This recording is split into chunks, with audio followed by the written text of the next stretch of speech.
वैसे तो हमने देखा कि जो नाउन है, नाउन के 5 टाइप बताए गए थे, proper noun, common noun, collective noun, material noun, abstract noun. लेकिन जो आजकल की इंग्लिश है, जिसको बोल देते हैं मॉडर्न इंग्लिश, क्या जी, modern English. Modern English, modern English में क्या होता है, मॉडर्न इंग्लिश को इंग्लिश में जो नाउन है वो 2 हिस्सों में बांटा गया है, 2 पार्ट्स में डिवाइड गई है नाउन। जैसे काउंटेबल नाउन, एक होती है काउंटेबल नाउन और एक होती है अनकाउंटेबल नाउन। अनकाउंटेबल नाउन, ये मॉडर्न इंग्लिश वाले कहते हैं कि भाई नाउन 2 तरह की होती है, countable noun, uncountable. Modern English का मतलब है अमेरिका वाले, यूएसए, ठीक है। अच्छा, काउंटेबल नाउन उसे कहते हैं जिसको गिन सकते हैं, ठीक है, और अनकाउंटेबल नाउन उसे कहते हैं जिसको गिन नहीं सकते, ठीक है। सिंपल, जैसे मैंने कहा 1 एप्पल, मैंने कहा 1 एप्पल, एक सेब गिन सकते हैं, भाई सेब है, एक सेब गिन सकते हैं, तो एक काउंटेबल। मैंने कहा 6 टेबल्स, 6 टेबल्स, 6 मेजें, 6 मेज हैं, तो इसको भी गिन सकते हैं। मैंने कहा स्टार्स, तारे। अब कुछ लोग यहाँ देखेंगे कि भाई स्टार्स काउंटेबल गिन सकते हैं क्या, तारे गिने जा सकते हैं क्या? हाँ जी बिल्कुल, तारे को गिन सकते हैं, हालांकि टाइम ज़्यादा लगेगा, मशीनें तारों को गिन सकती हैं, ठीक है। स्टार्स गिने जा सकते हैं, काउंटेबल नाउन। और जैसे मैंने कहा सेकंड्स, मिनट्स, सेकंड्स, मैंने कहा रुपीज़, क्या जी, रुपीज़, ये सब काउंटेबल नाउन है, ये सबको हम क्या कर सकते हैं, गिन सकते हैं, गिनी जा सकती है, ठीक है। और इन ये जो काउंटेबल नाउन होती हैं, ये बेसिकली सिंगुलर नाउन और प्लूरल नाउन दोनों हो सकती हैं, ठीक है, यानी एक वचन भी और बहुवचन भी। जैसे मैंने कहा एप्पल, एप्पल, एप्पल माने एक सेब, एप्पल माने एक सेब। और मैंने कहा एप्पल्स माने बहुत सारे, यानी एप्पल सिंगुलर फॉर्म भी और प्लूरल फॉर्म भी बन गया, यानी एक वचन भी और बहुवचन। तो इस तरह काउंटेबल नाउन दोनों होती है, सिंगुलर भी और प्लूरल भी। और ये अपने साथ एन या ए या द यानी आर्टिकल्स ले सकती हैं, ठीक है, अपने साथ आर्टिकल ये ले सकती हैं, ऑलराइट। और जो प्रॉपर नाउन होती हैं, प्रॉपर नाउन और तुम्हारी ये कॉमन नाउन होती हैं, कॉमन नाउन, ये सारी की सारी क्या होती हैं, ये सारी काउंटेबल नाउन है, इनको गिन सकते हैं, ऑलराइट। प्रॉपर नाउन और कॉमन नाउन।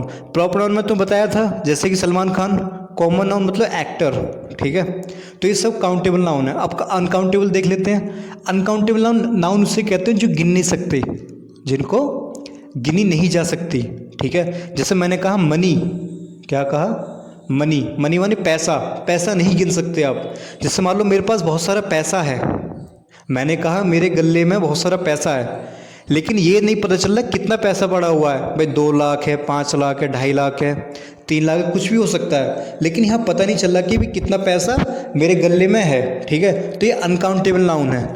जैसे मैंने कहा टाइम, समय, समय भी क्या है, अनकाउंटेबल, नहीं गिन सकते टाइम को, ठीक है। मैंने कहा मिल्क, दूध, ये जो मिल्क है ये भी अनकाउंटेबल नाउन है, इसको भी गिन नहीं सकते। हाँ, इसकी थैली गिने जा सकती हैं, इसको जो पैकेट्स आते हैं, जैसे 1 थैली दूध की, 2 थैली, 3 थैली, ये गिन सकते हैं। ये थोड़ी कि मैं 1 दूध लेकर आया, 5 दूध लेकर आया, ऐसे नहीं गिन सकते, ठीक है। तो मिल्क क्या है, अनकाउंटेबल नाउन, ऑलराइट। जैसे मैंने कहा नॉलेज, क्या कहा, नॉलेज, नॉलेज भी क्या है, अनकाउंटेबल नाउन है, ज्ञान, ठीक है। डेथ, मृत्यु, मौत, ये भी अनकाउंटेबल नाउन है। मैंने कहा ऑक्सीजन, ये जो ऑक्सीजन गैस है ये भी अनकाउंटेबल नाउन है।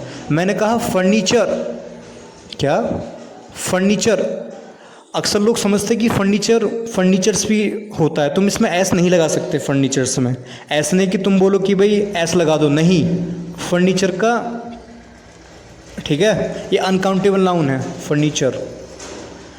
अब मैंने बोला वर्क, वर्क माने काम, वर्क में तुम एस नहीं लगा सकते, ठीक है, ये अनकाउंटेबल नाउन है, इनको गिन नहीं सकते।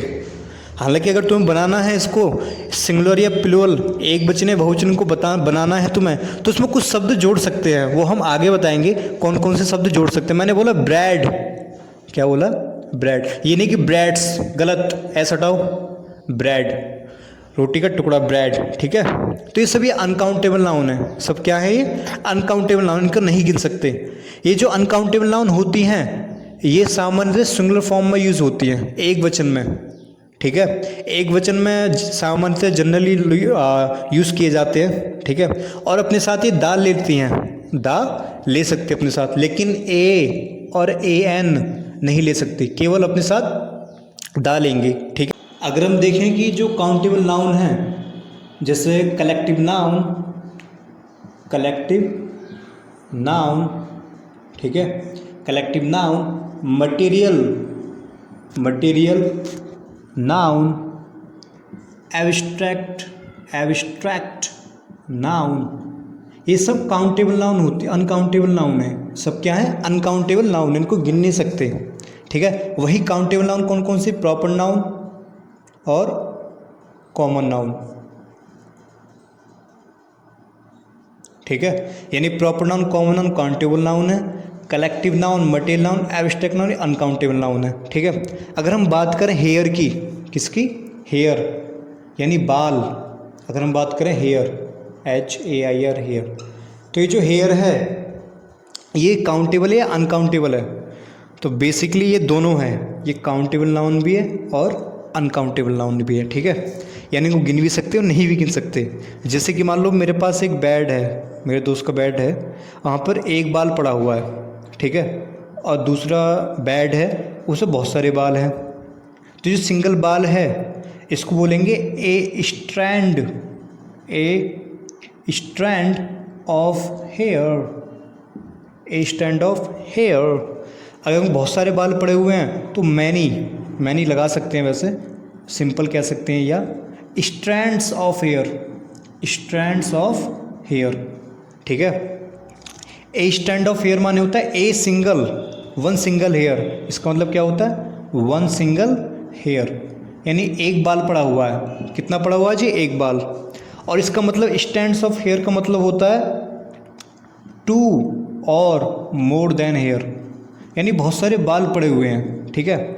अगर दो बाल पड़े हुए हैं तो टू स्ट्रैंड ऑफ हेयर, अगर दो बाल पड़े हुए हैं तो टू स्ट्रैंड हेयर। अगर बहुत सारे बाल हैं तो स्ट्रैंड्स ऑफ हेयर, ठीक है। जैसे मैंने कहा I saw a strand of hair on his sofa. मैंने कहा कि मैंने एक बाल देखा, यानी सिंगल बाल देखा जी, एक ही देखा बस। कहाँ पर? उसके सोफे पर। तो एक बाल देखा, तो ये वन सिंगल बाल है, केवल एक, तो ये काउंटेबल नाउन बन गया। क्या बन गया? काउंटेबल नाउन, यानी गिन सकते हैं, गिना जा सकता है। और मैंने बोला I saw strands of hair on his sofa. मैंने उसके सोफे पे बहुत सारे बाल देखे, स्टैंड्स ऑफ हेयर, ठीक है। मैंने उसके सोफे पे बहुत सारे बाल देखे। अब देखो गिन नहीं सकते, ये बन गया अनकाउंटेबल नाउन, यानी हेयर जो काउंटेबल नाउन भी है और अनकाउंटेबल नाउन भी है, ठीक है। अब ये जो हेयर है सिंगुलर फॉर्म में भी हो सकता है और प्लूरल फॉर्म में भी हो सकता है, ठीक है। जैसे मान लो एक लड़का है, एक लड़का है जी, एक लड़का है। अगर हम इसके सिर के बाल की बात कर रहे हैं, यानी एक ही आदमी के, एक ही लड़के का, तो ये होता है सिंगुलर में, सिंगुलर फॉर्म में। कौन? हेयर, हेयर का यूज़ करेंगे सिंगुलर फॉर्म में। तो इसके साथ जो आने वाली वर्ब होगी वो भी होगी सिंगुलर वर्ब, ठीक है। जैसे मैंने बोला, जैसे मैंने कहा जैसे मैंने कहा her his here is curly. उसके जो बाल हैं, उसके जो बाल हैं वो कर्ली हैं, घुंघरालू टाइप के हैं। अब देखो यहाँ पर उसके बाल यानी एक ही आदमी के बाल की बात हो रही है, तो इससे बन गया सिंगुलर नाउन। इसके साथ जो आने वाली वर्ब है वो भी सिंगुलर वर्ब होगी, ठीक है। तो ये सिंगुलर नाउन भी और प्लूरल नाउन भी। अगर बहुत सारे बाल होते तो फिर आर लगाना पड़ता हमें, यानी किसमें, प्लूरल फॉर्म में लगाना पड़ता। तो इस तरीके से हमने देखा जो हेयर है वो सिंगुलर फॉर्म में भी है और प्लूरल फॉर्म में भी है।